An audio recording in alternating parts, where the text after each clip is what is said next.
From the UN onwards, Saudi Arabia is accused of breaking international humanitarian law in its war against Iranian-backed forces in Yemen. But here's the thing. In their fight, they're using £2.8 billion worth of British aircraft and munitions. Then, late yesterday, the government admitted misleading Parliament on 6 different occasions, telling MPs they'd assessed Saudi conduct when they hadn't, telling Parliament the Saudis weren't breaking international humanitarian law when they didn't know, and they still don't. Quite astoundingly, the UK government, which has recently sold just under £3 billion worth of weapons to the Saudis, is not assessing whether these weapons are being used in breach of international humanitarian law. And of course, if the UK government were to assess and were to find that they were, we couldn't sell them. So I would say to our government, you need to get this assessed, independently assessed, and in the meantime, you need to stop selling weapons to the Saudis. It's a classic piece of Mandarin speak designed to cover up misleading Parliament.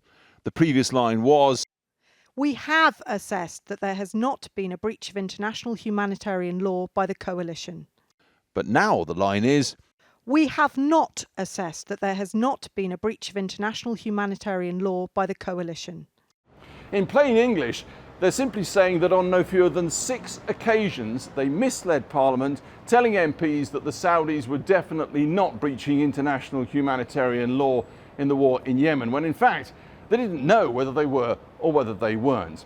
Not only that, this news was released in the very final hours of the last day of the parliamentary term. Tonight the Foreign Office said this does not represent a change in policy. We asked them if Boris Johnson or any minister had been consulted over the strange timing of this news.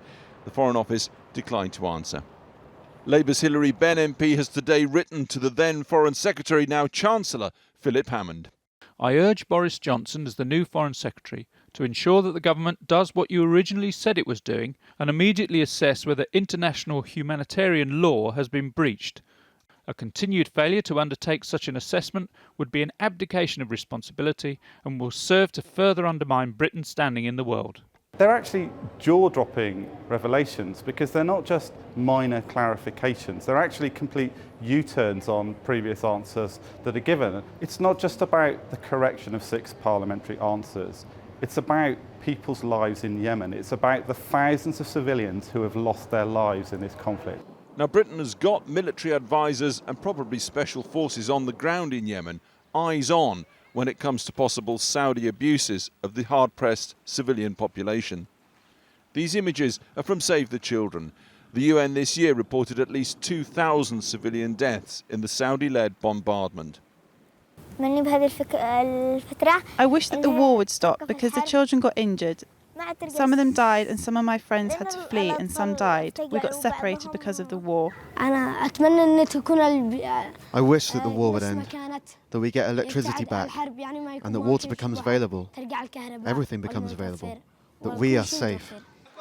In a relatively safe area supported by Save the Children, they can at least play for now. Back in the UK, though, questions about our weapons in Yemen will redouble after the government tried to bury some very bad news and got found out.